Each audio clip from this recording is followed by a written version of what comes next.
नमस्कार, स्वागत है आपका RN9 न्यूज में। मैं हूं आपके साथ ईशा नेगी। बुलेटिन की शुरुआत करते हैं बिहार में विधानसभा चुनाव की खबरों के साथ। दरअसल पिछले काफी दिनों से जारी शोर शराबे के बीच 28 अक्टूबर को पहले चरण के लिए वोट डाले जा रहे हैं। इस चरण में राज्य के 71 सीटों के लिए मतदान जारी है। पहले चरण में करीब 2 करोड़ 14 लाख से अधिक मतदाता अपने मताधिकार का प्रयोग कर 1066 प्रत्याशियों की किस्मत का फैसला करेंगे। इनमें 114 महिला प्रत्याशी हैं जिनकी किस्मत दांव पर लगी है।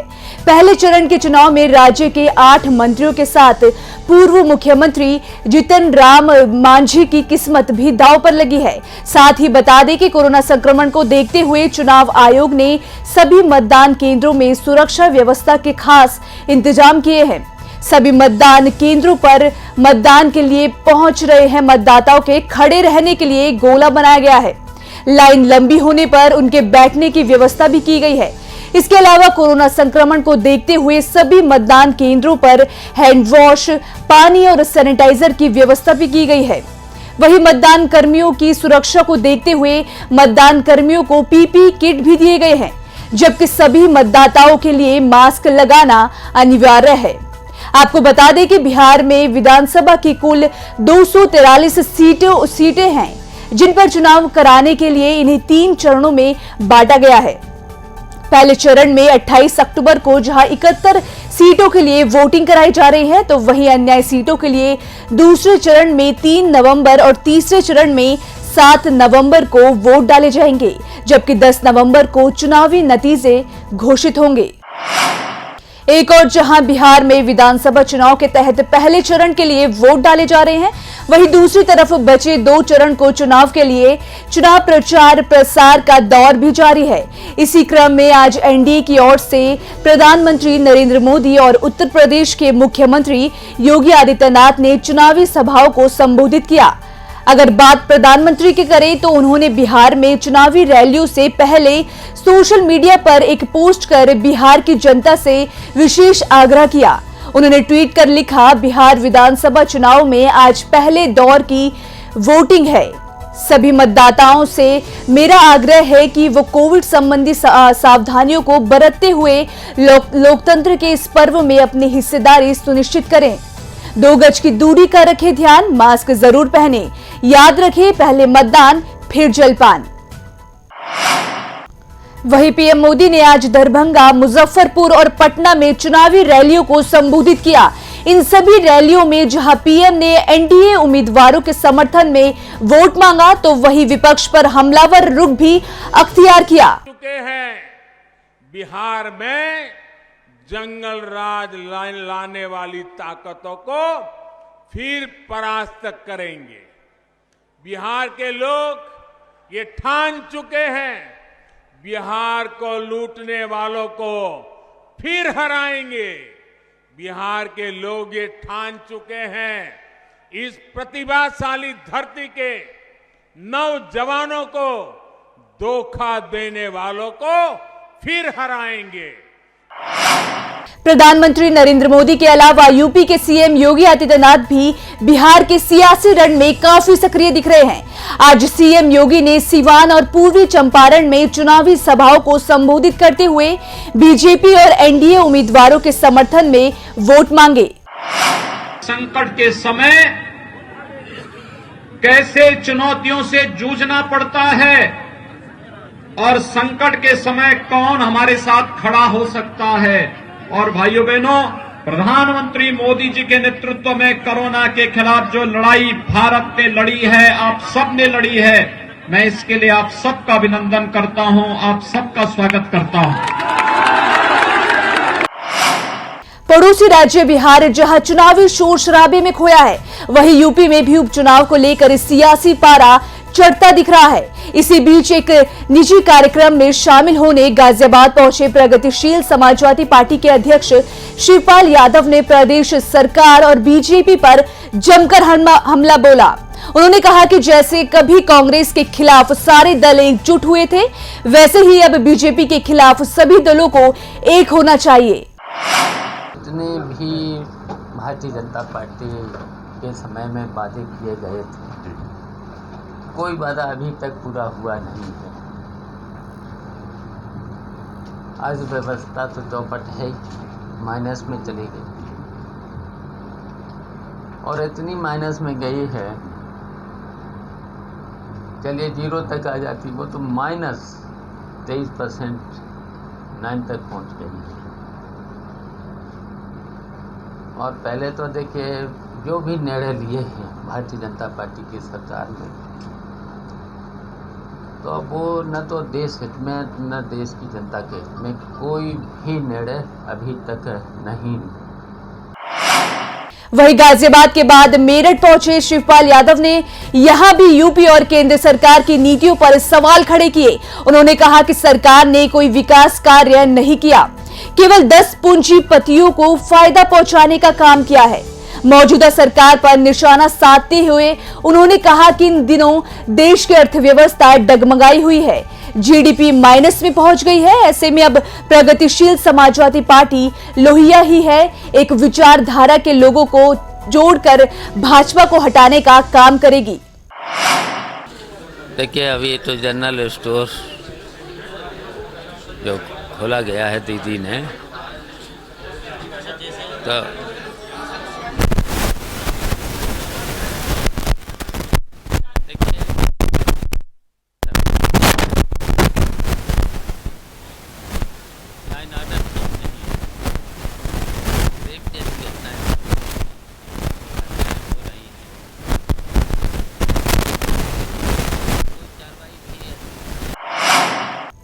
वहीं सीएम ने आवास पर आयोजित कार्यक्रम के दौरान नेशनल एलिजिबिलिटी एंट्रेंस एग्जामिनेशन 2020 यानी नीट की परीक्षा की टॉपर छात्रों को सम्मानित किया। बता दें कि कुशीनगर के अभिनायकपुर की आकांक्षा सिंह ने नीट परीक्षा में पूरे अंक पाकर प्रदेश का नाम रोशन कर दिया है। वहीं छात्रा को सम्मानित करते हुए सीएम ने कहा कि आकांक्षा की एमबीबीएस की पढ़ाई का पूरा खर्चा राज्य सरकार उठाएगी। इसमें प्रवेश से लेकर हॉस्टल और मेस फीस का खर्च भी सरकार उठाएगी। छात्रा को संपूर्ण मदद का भरोसा दिखाते हुए सीएम ने साफ किया है कि भविष्य में कोई दिक्कत ना हो, इसके लिए पूरी रकम एक मुश्त दी जाएगी। इसके साथ ही यूपी सरकार ने आकांक्षा को नीट का संयुक्त टॉपर घोषित करने के लिए पत्र लिखने की भी बात कही है। बता दें कि आकांक्षा ने नीट की परीक्षा में पूरे अंक प्राप्त किए हैं, लेकिन उनकी कम उम्र की वजह से उन्हें सेकंड टॉपर घोषित किया गया। सबसे बड़ी बात यह है कि इस परीक्षा में उन्हें 100% अंक प्राप्त हुए हैं। मैं कुमारी आकांक्षा सिंह को, उनकी माताजी श्रीमती रुचि सिंह जी को, उनके पिता श्री राजेंद्र कुमार राव जी को और परिवार के सभी सदस्यों को मैं सबसे पहले हृदय से बधाई देता हूं, उनका अभिनंदन करता हूं और कुमारी आकांक्षा सिंह समेत प्रदेश की सभी बालिकाओं को इस उपलब्धि के लिए हृदय से बधाई देता हूं, उन सबका अभिनंदन भी करता हूं। अब बात करते हैं कानपुर की, जहां घाटमपुर उपचुनाव में बसपा प्रत्याशी कुलदीप संखवार के समर्थन में बसपा के राष्ट्रीय महासचिव सतीश मिश्रा कानपुर पहुंचे। बताया जा रहा है कि सतीश मिश्रा ने रैली को संबोधित करते हुए भाजपा के शासनकाल की जमकर आलोचना की। बता दें कि रैली में सतीश मिश्रा ने कहा कि योगी के कार्यकाल में व्यापारियों का व्यापार शून्य में पहुंच गया है। साथ ही साथ उन्होंने केंद्र सरकार पर हमला बोलते हुए कहा कि भाजपा ने नोटबंदी और जीएसटी जैसे नियम लाकर व्यापारियों की कमर तोड़ दी है। आज बड़ी संख्या में बेरोजगार सड़कों पर घूम रहा है। आपको बता दें कि उन्होंने घाटमपुर की जनता से अपील करते हुए कहा कि आज तक मौका और आया है, वो अपने वोटों से संखवार को भारी मतों से विजय बनाए, जिससे बहन मायावती के हाथों को मजबूती मिल सके। हम लोग भ्रष्टाचार के खिलाफ लड़ रहे हैं, अत्याचार के खिलाफ लड़ रहे हैं। जो कानून का राज्य की जगह कानून का खिलाफ राज्य चल रहा है, जिस तरह से आतंक फैला हुआ है, जिस तरह से विकास की जगह विनाश हो रहा है, जिस तरह से हमारी महिलाएं असुरक्षित हैं, बेटियां असुरक्षित हैं, बलात्कार हो रहे हैं, हत्याएं हो रही हैं, इन सारी चीज़ों को लेकर के हम लोग चुनाव मैदान। वहीं रामपुर में भारतीय किसान यूनियन के राष्ट्रीय प्रवक्ता राकेश टिकैत एक कार्यक्रम में शामिल होने पहुंचे। बता दें कि जहां रामपुर जिला कार्यालय पर जिला अध्यक्ष हसीब अहमद ने अपने किसान साथियों के साथ उनका जोरदार स्वागत किया। बताया जा रहा है कि इस दौरान राष्ट्रीय प्रवक्ता राकेश टिकैत तहसील बिलासपुर में एक महापंचायत को संबोधित किया। वहीं कार्यक्रम के दौरान राकेश टिकैत ने कहा कि यहां धान की अवैध खरीद फरोख्त के खिलाफ और गन्ने का बकाया भुगतान के लिए महापंचायत करने आए हैं और हमारी सरकार से मांग है कि वो धान की खरीदारी में कालाबाजारी बंद करे और धान का रेट भी बढ़ाएं, साथ ही साथ किसानों के गन्ने का बकाया जल्द ही किसानों को दे। गन्ने का भुगतान है। अवैध रूप से गन्ने की खरीद भी रामपुर मुरादाबाद में इन क्षेत्रों में होती है। पूर्ण रूप से इसमें निगरानी रखी जाए, गन्ने का रेट बढ़े, जो भुगतान है वो मिले, अवैध खरीद वो बंद हो और जो MSP है उस पर धान की पूर्ण रूप से खरीद हो और जो धान के रेट बहुत नीचे जा रहे हैं, जो बासमती ये सरबती जो धान है, इसमें भी हमारी सरकार से डिमांड है कि जो आज से 2-3 साल पहले जो रेट था उसकी जिम्मेदारी सरकार ले और उसको।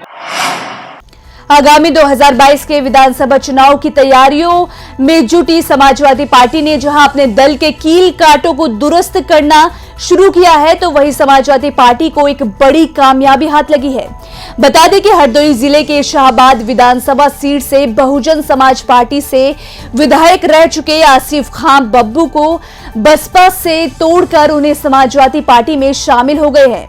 आपको बता दें कि शाहबाद की राजनीति में अच्छी खासी पकड़ रखने वाले आसिफ खान बब्बू के बसपा के हाथी से उतरकर समाजवादी पार्टी के साइकिल पर सवारी करने के शाहबाद में साइकिल की गति काफी तेज हो जाएगी। बता दें कि लगातार चौथी बार शाहबाद नगर पालिका से चेयरमैन और एक बार विधायक रह चुके बब्बू ने अपनी पत्नी नसरीन बानो के साथ सपा मुखिया अखिलेश यादव की मौजूदगी में लखनऊ स्थित सपा कार्यालय में पार्टी की सदस्यता ग्रहण की है। वहीं आगरा में फर्जीवाड़े का काम जोरों पर चल रहा है। बताया जा रहा है कि पूरा मामला आगरा के सदर तहसील का है, जहां पर तहसील दिवस में निखिल गोयल प्रत्युष गोयल ने अपने एक कर्मचारी को सदर तहसील में SDM के पास पारिवारिक सदस्यता प्रमाण पत्र के दस्तावेजों पर हस्ताक्षर कराने के लिए भेजा। बता दें कि उन कागजातों पर पहले से ही लेखपाल और तहसीलदार के हस्ताक्षर हो चुके थे। वही SDM ने जब तहसीलदार के हस्ताक्षर को चेक किया तो वो पूरी तरीके से फर्जी हस्ताक्षर निकले, साथ में लेखपाल के भी हस्ताक्षर फर्जी निकले। वही घटना की जानकारी मिलने पर SDM M अरुण मोली ने कहा कि जिसने भी ये प्रमाण पत्र बनाए हैं और जो स्टंप पेपर पर तहसीलदार और लेखपाल के हस्ताक्षर किए हैं वो पूर्ण रूप से फर्जी हैं। फिलहाल आरोपियों के खिलाफ मुकदमा दर्ज कर दिया है और आगे की कार्रवाई की जा रही है। तहसील दिवस में एक मामला सामने आ गया, उसमें पारिवारिक रजिस्टर का साइन के लिए लेके आ गए। उसमें मेरा लेखपाल के साइन का नीचे तहसीलदार साहब के साइन का, दोनों में फर्जी है। पहली बार भी एक बार इसी तरीके से 2 हफ्ते के पहले आ गए। उस समय हम लोग चेक करने के समय वो आदमी यहाँ से भाग गई। दूसरा समय मेरे सामने आ गया, इसलिए वही आदमी का 40 थाने में 420 के अंतर्गत हम लोग बंद कर दिया। वही आजमगढ़ में SI के द्वारा कन्यादान करने का मामला सामने आया है। बता दें कि पूरा मामला रानी के सराय थाना क्षेत्र का है, जहां SI ने फरार चल रहे युवक की थाने में शादी करवा दी। बताया जा रहा है कि कुछ दिन पहले एक युवक युवती को बहला फुसला कर भगा ले आया था। वही गर्भवती होने पर युवक युवती को दिल्ली में ही अकेला छोड़कर फरार हो गया। बता दें कि घर वापस आने पर युवती की परिजनों ने भी उसे घर से बाहर निकाल दिया। वही जिसके बाद दर बदर भटक रही गर्भवती युवती ने रानी की सराय थाने में मदद की गुहार लगाई। पीड़िता की शिकायत पर मामले पर कार्रवाई कर रहे SI ने युवक की तलाश कर थाने में युवक और पीड़िता की शादी करवा दी।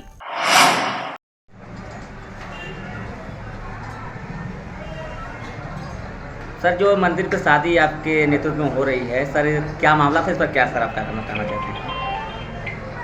ये एक लड़की है अमिता कुमारी, जिसके पिता राजा राम और ये रहने वाली अपनी शाहकुंदनपुर की है। ये परसों दिनांक 25 को मेरे पास प्रार्थना पत्र लेकर आई थी कि मेरा शिवा लड़के से प्रेम प्रसन्न था और हम दोनों दिल्ली रह रहे थे। जब मैं प्रेग्नेंट हुई तो ये मुझे उसी हालत में छोड़कर भाग आया। इसके बाद मैं घर आई तो मेरे माता पिता ने भी मुझे घर से निकाल दिया। ऐसे में मैंने मानवता के नाते और लड़की की जो है सुरक्षा के नाते अभी जो अभियान चल रहा था उसी के तहत एक 1090 में भी इसका प्रार्थना पत्र मुझे मिला था, तो मैंने काफ़ी हद तक प्रयास किया। इसके परिवार को भी मनाया, लड़के के परिवार को मनाया और कल शाम इस लड़के को तलाश करके आज मंदिर में इन दोनों की शादी करा रहा हूँ। और मैंने अपना पैसा खर्च करके कन्यादान भी किया है और कुछ सामान भी। वहीं मथुरा में तेज रफ्तार का कहर देखने को मिला। बता दें कि पूरा मामला महावन थाना क्षेत्र के यमुना एक्सप्रेसवे के पास का है, जहां पियागो कार ने पीछे से ऑल्टो कार में टक्कर मार दी। बता दें कि हादसे में ऑल्टो सवार 3 लोगों की मौके पर दर्दनाक मौत हो गई और अन्य लोग घायल हो गए हैं। वहीं घटना की सूचना मिलते ही मौके पर भारी संख्या में पुलिस फोर्स ने मृतकों को पोस्टमार्टम के लिए भेजा और घायलों को इलाज के लिए अस्पताल रेफर कर दिया है। उत्तर प्रदेश के सिद्धार्थनगर में महिला अपने परिवार के साथ सांसद जगदंबिका पाल के पास अपनी फरियाद लेकर पहुंची। बता दी पूरा मामला बांसी कोतवाली के श्यामनगर का है, जहां एक महिला ने अपने जेठ पर आरोप लगाया कि उसके जेठ ने उसके साथ घरेलू लेन देन को लेकर उसके पूरे परिवार को मारा पीटा और बदसलूकी की है। बताया जा रहा है कि जिसके बाद महिला अपनी फरियाद लेकर सांसद के पास पहुंची। वही मामले को लेकर जिले के एसपी को मामले का संज्ञान लेकर कार्रवाई करने का आश्वासन दिया। वही मामले में एसपी ने कहा कि मामले को जांच करके कार्रवाई करने को लेकर थाने को निर्देशित किया गया है। आज बासी थाना क्षेत्र से संबंधित प्रार्थनी द्वारा एक प्रार्थना पत्र दिया गया, जिसमें अपने जेठ पर घर में हिस्सा न देने एवं मारपीट करने का आरोप लगाया गया। प्रार्थना पत्र में वर्णित तथ्यों की जांच कर आवश्यक विधिक कार्रवाई हेतु थाना प्रभारी को निर्देशित कर दिया गया है। वहीं आगरा के जगदीशपुरा क्षेत्र में लापता चल रही महिला का शव मिलने से हड़कंप मच गया है। बताया जा रहा है कि महिला की हत्या उसके दूसरे पति ने की है। मिली जानकारी के अनुसार महिला अपने घर से लापता चल रही थी, जिसको लेकर उसके पहले पति ने गुमशुदगी की शिकायत दर्ज करवाई, लेकिन महिला का कुछ पता नहीं चल सका। वहीं लापता महिला का शव बिचपुरी नहर से बरामद किया गया, जिस पर धारदार हथियार से हमला किया गया। फिलहाल हत्यारोपी पुलिस की पकड़ से दूर है। वहीं पुलिस पूरे मामले की जांच कर रही है। जिसका नाम है वो कुछ दिनों से लापता है और उसकी हत्या की सूचना भी उस व्यक्ति ने दी थी कि पहले जो पति है रणवीर, उन्होंने दी थी। उनका कहना यह था कि इसकी जो दूसरा पति से जो महिला भी रह रही है उसने यह हत्या की है। हम लोग अभी पति की तलाश में है, लगातार तलाश जारी है, जल्दी ये गिरफ्त में आ जाएगा। सर, महिला का शव तक बरामद हुआ? देखिए, महिला का शव अभी बरामद हुआ है। नहर के किनारे जगदीशपुरा थाना क्षेत्र से वो बरामदगी इसके शव की हुई है। बॉडी को पंचायतनामा करके पोस्टमार्टम के लिए भेजा गया। वही मेरठ के परीक्षितगढ़ थाना क्षेत्र के मवी गांव में अधेड़ की हत्या से हड़कंप मच गया है। मृतक का शव गन्ने के खेत से बरामद किया गया। शव को देखकर ऐसा लग रहा है जैसे उसकी हत्या सिर कुचल कर की गई है। फिलहाल ग्रामीणों की सूचना पर पहुंची पुलिस ने शव को कब्जे में लेकर पोस्टमार्टम के लिए भेजा है। वहीं मृतक के परिजनों की शिकायत पर केस दर्ज कर पुलिस पूरे मामले की जांच कर रही है। थाना परीक्षितगढ़ में ग्राम मवी है। यहाँ पे रामपाल नाम के एक व्यक्ति की संयुक्त परिस्थिति में गन्ने खेत में शव मिला है। उसके लड़के द्वारा ये बताया गया कि बगल का एक तुषार उर्फ गोलू है, जो रात 12:30 बजे उसे लेके गया था तथा उसी ने हत्या करके शव को गन्ने में फेंक दिया है। उसका पोस्टमार्टम कराया जा रहा है, पंचनामा भरा जा रहा है तथा उसके तहरीर पर मुकदमा भी दर्ज कर लिया गया है और अभियुक्त को भी गिरफ्तार कर लिया गया है इस केस में। खबरों में मेरे साथ फिलहाल इतना ही। आप बने रहिए RN9 न्यूज के साथ।